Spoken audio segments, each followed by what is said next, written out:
মেহেরপুরের গাংনী উপজেলার ধানখোলা ইউনিয়নের যোগিন্দা বাজারে অবৈধভাবে সার পাচারের সময় ২০ বস্তা সারসহ একটি অটোভ্যান আটক করেছে স্থানীয়রা। বৃহস্পতিবার ধানখোলা বাজারের সাবডিলার ইসলাম অ্যান্ড ব্রাদার্স থেকে আজান গ্রামের একটি দোকানে যাওয়ার পথে যোগিন্দা বাজারে এ ঘটনা ঘটে। স্থানীয়রা জানান, সম্প্রতি গাংনী উপজেলায় সারের সংকট দেখা দিয়েছে। সরকারি নির্ধারিত মূল্যে সার না পেয়ে অনেক কৃষককে খোলা বাজার থেকে বেশি দামে সার কিনতে হচ্ছে। এ অবস্থায় সার পাচারের খবর পেয়ে স্থানীয়রা যোগিন্দা বাজারে একটি অটোভ্যান আটক করে উপজেলা প্রশাসনকে খবর দেন। পরে গাংনী উপজেলা সহকারী কমিশনার নাবিদ হোসেন ঘটনাস্থলে গিয়ে ভ্রাম্যমাণ আদালত পরিচালনা করেন। এ সময় সার পরিবহনের অভিযোগে অটোভ্যান চালক শাহাবুল ইসলামকে ১,০০০ টাকা জরিমানা করা হয়।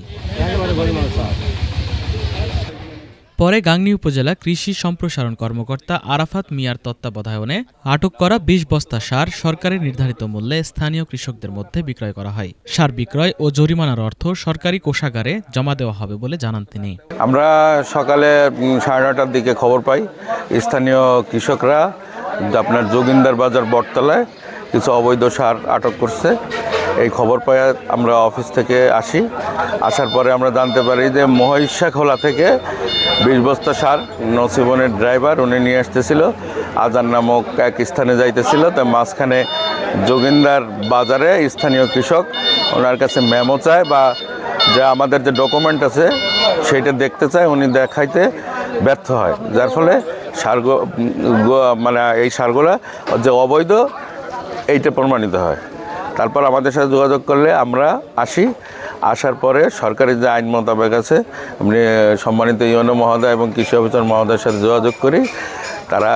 তারপরে এসিলেট মহোদয় আসে এবং সরকারের সার আইন অনুযায়ী তিনি দণ্ডের ব্যবস্থা করেন এবং নসিবন ড্রাইভারকে ১,০০০ টাকা দণ্ড প্রদান করা হয়।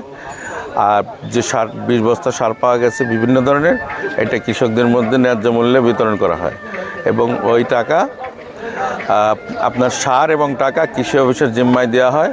কৃষি অফিস তার নিয়ম অনুযায়ী সোনালী ব্যাংকে সরকার রাষ্ট্রীয় কোষাগারে এটা জমা দেয়।